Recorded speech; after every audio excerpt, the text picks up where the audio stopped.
Hi everyone, this is Miss Cindy for your next virtual Sunday school lesson, part 2 of the story of Noah and the Ark.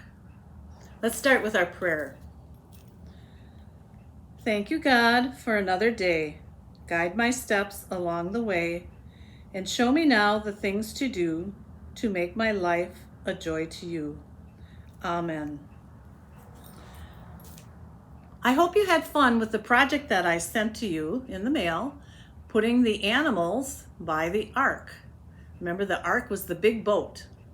God asked Noah to build this big boat so that all the animals and Noah and his family would be safe while it rained and rained and rained. It rained for 40 days and 40 nights. Let's read about this story in my first hands-on Bible on page 30. If you don't have this Bible, you can look in a big Bible, and it's Genesis chapter 8 and 9. So you can read along with me or just listen. But God remembered Noah and all the wild animals and livestock with him in the boat. He sent a wind to blow across the earth, and the flood waters began to recede. Then God told Noah and his sons, I hereby confirm my covenant with you and your descendants, and with all the animals that were on the boat with you, the birds, the livestock, all of the wild animals, every living creature on earth.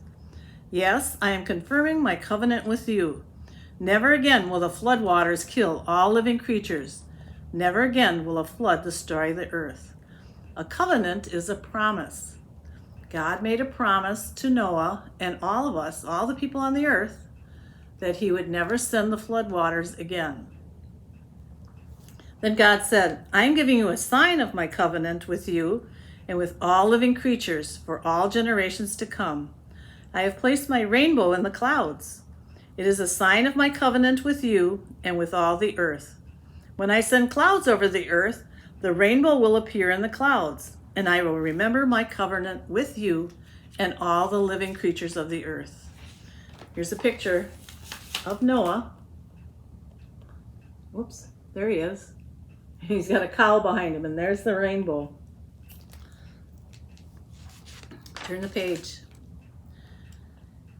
Never again will the floodwaters destroy all life. When I see the rainbow in the clouds, I will remember the eternal covenant between God and every living creature on earth. Then God said to Noah, yes, this rainbow is the sign of the covenant I am confirming with all the creatures on the earth. Here's another picture. The dogs are cute, I think. Well, did you ever make a promise to someone? Did you keep your promise? Did someone ever make a promise with you and then break that promise? If they did, how did that make you feel? Or if that hasn't happened to you, how do you think you would feel? Not very good, would you? Well, the good news is that God always keeps his promises. He never breaks them. And anytime you see a rainbow in the sky, you can remember that God keeps his promises. I have some pictures here of some rainbows.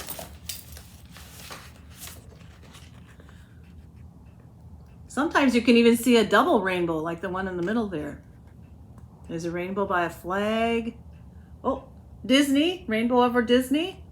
Look at that one. You can see the whole arch of the rainbow. Well, I think it would be really neat if you would make a rainbow to share during children's time on Zoom on March 7th, Sunday, March 7th. You can use crayons to make one. You could paint one. You could use yarn to make a rainbow, maybe pipe cleaners, maybe popsicle sticks, or any other kind of craft items you have at home. You could make a rainbow and share it with us. That would be awesome. Well, God made another promise to us. He promised that he would send Jesus to us and that he he would die on the cross so that our sins could be forgiven. God kept that promise too. So when we have this time of Lent before Easter, we can remember that God sent the promise of Jesus also. Let's end with a prayer on page 33. Dear God, thank you for making promises and keeping them. Thank you that you promise to always be with us. In Jesus' name, amen. Okay, goodbye for now. Look forward to seeing your rainbows.